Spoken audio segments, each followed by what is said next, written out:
Roan in North Carolina. Hi, Roan, you're on the air. Thank you. Yeah, I hope you can keep me on topic. I've been thinking about so many things I would love to talk about at some point. Well, the one you called in with, according to our call screeners, is interesting. Let's go with that. Sure. I'm just not sure exactly what my identity is. I'm sure a lot of people can relate to that. Sometimes I worry, because I'm either non-binary or agender, I think. But the thing about it is that I've never really had a strong sense of my own identity, particularly appearance, at all. Yeah, and they used to bother me some, and I'd often dream about being of either gender back when I thought those were the only two options. But yeah, a lot of times I just dream where I have no physical form at all, and those are some of my favorite dreams too. Yeah. Oh my goodness. Yeah, no, I totally understand that. That makes so much sense to me.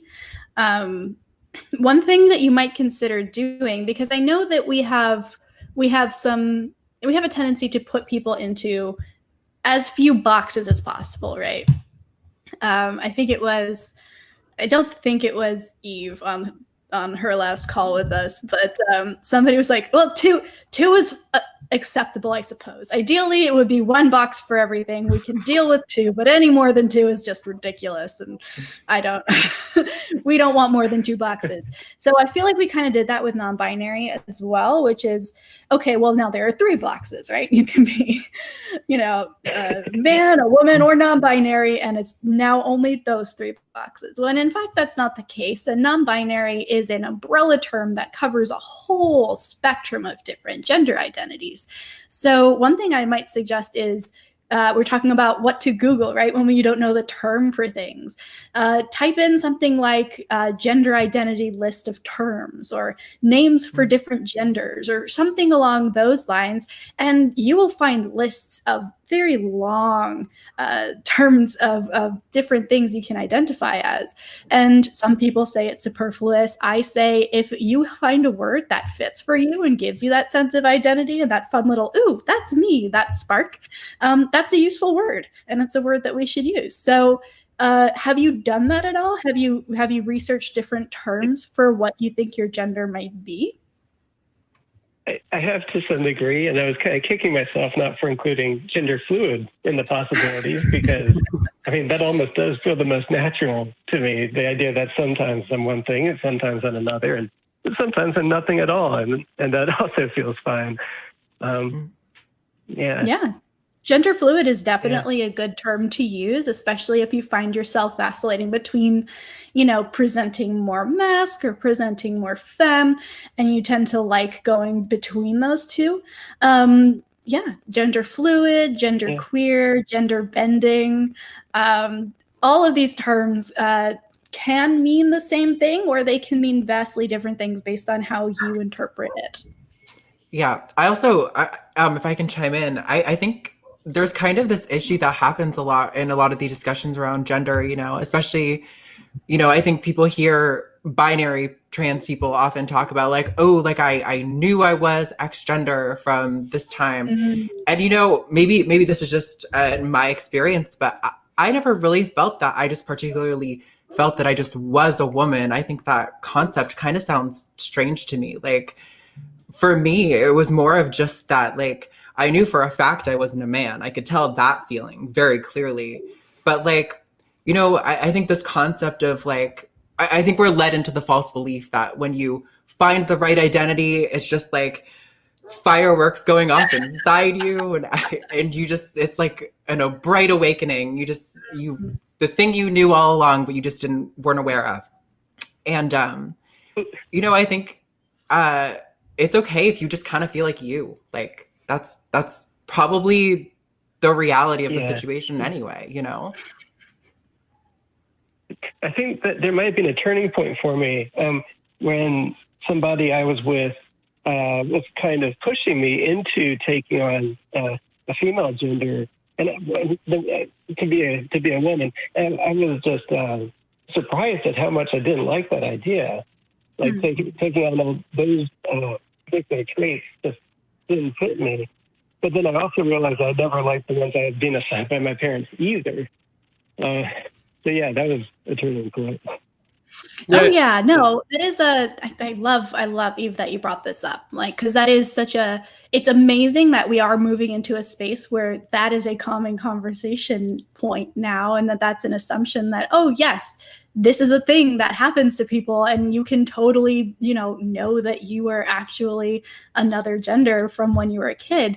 Again, that doesn't have to be the case. And it seems very interesting that this is happening as a result of maybe exploring, oh, maybe that's a possibility, right? Maybe I am a woman. Oh, no, I'm not. But now that I've figured out what doesn't feel right, this doesn't feel right either, right? So now you have to find something else. There's a little bit of that Goldilocksness to it, right? Like you can't necessarily tell until you try it on, and all of a sudden you realize, oh, okay, this thing that I thought I would like is too hot. This chair is too hard, whatever it looks like for you. Mm-hmm. So I'm glad to hear that you're exploring, as you get deeper into these concepts, or as you want to really spend some time with it. I, of course, like to recommend How to Understand Your Gender by Alex Eifenati and Meg John Barker, which is a great, very easy to understand book that you may want to explore. But really, I would tell yourself that there's not a need to have this figured out to find an answer. There's not going to be a test at the end, but there's a lot of value in being able to understand yourself. So if it is scratching a particular itch for you, I'd really like to encourage you to pick up a book along those lines. Thank you. And I feel like I should mention that the person that somewhat pressured me, like there was a misunderstanding that she was not a trans person at the time, and we got past that. I found a wonderful group of people, many of them were trans, who were extraordinarily accepting of and never pressured me into anything. So that was also very helpful, particularly in the wake of that. Yeah. Mm-hmm. Oh yeah, just being around people who present as they are is so enlightening and just freeing. So just the fact that you're surrounding yourself with people who are open to these conversations and have gone this way themselves by itself is probably great for this journey, pushing you forward. Another thing that I would say just before you let you go, Roan, is it's totally okay to just use the word queer. Like if you want to say, I'm part of this community, I'm included, I'm here for you guys, I'm part of this group, but you don't want to worry about, what's the exact terminology and what are my exact pronouns and all of these things. If that's not where you're at yet, that's fine. For a very long time, I just used the term queer because I was like, I know that's what I am. I know that at least. And so, yeah, I think that if you just want to use that label until you happen upon one that works better for you, that's totally okay too.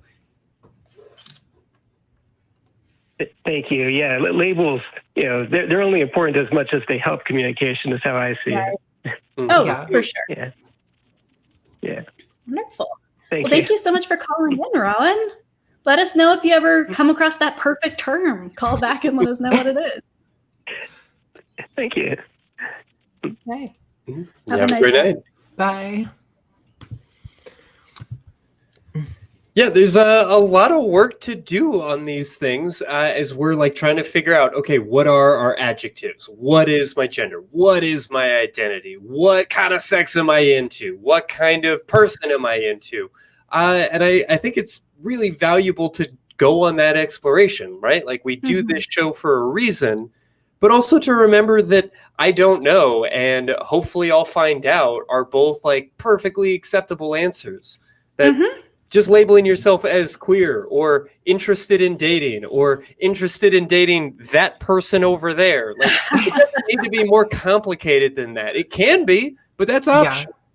I think it's really unfortunate. You see a lot of like turfy spaces on Twitter commandeering this kind of idea of like, oh, well, why can't you just be like a gender non-conforming X, Y, or Z? Like, you know, why do you have to apply all these labels?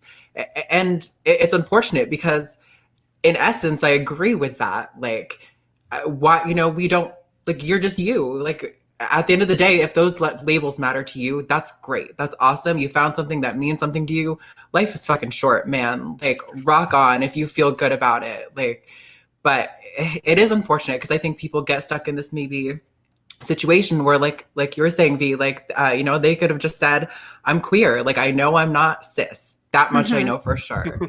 And that really is enough. Like, you know, you can spend all day surfing the web for the list of all the words, and at the end of the day, you're still gonna just be you.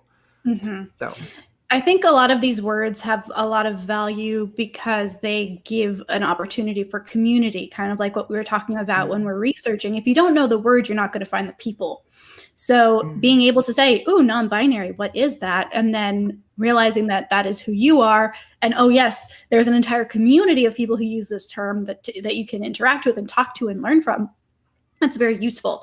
But nobody's forcing you to pick a label. You're not less part of this community if you don't have like your list of labels and kinks and all of that. Like, that's fun, and we like to play around in that space because words are awesome, but you know, it's not a requirement. Yeah, well, as we're talking about community and how to participate as we're like exploring ourselves, whether it's, you know, discovering that non-binary might be a term that fits you, or rope bunny might be a term that fits you, or androgynous cyborg might be, you know, your adjectives. You just described me 3 times. Oh yeah, is that what happened?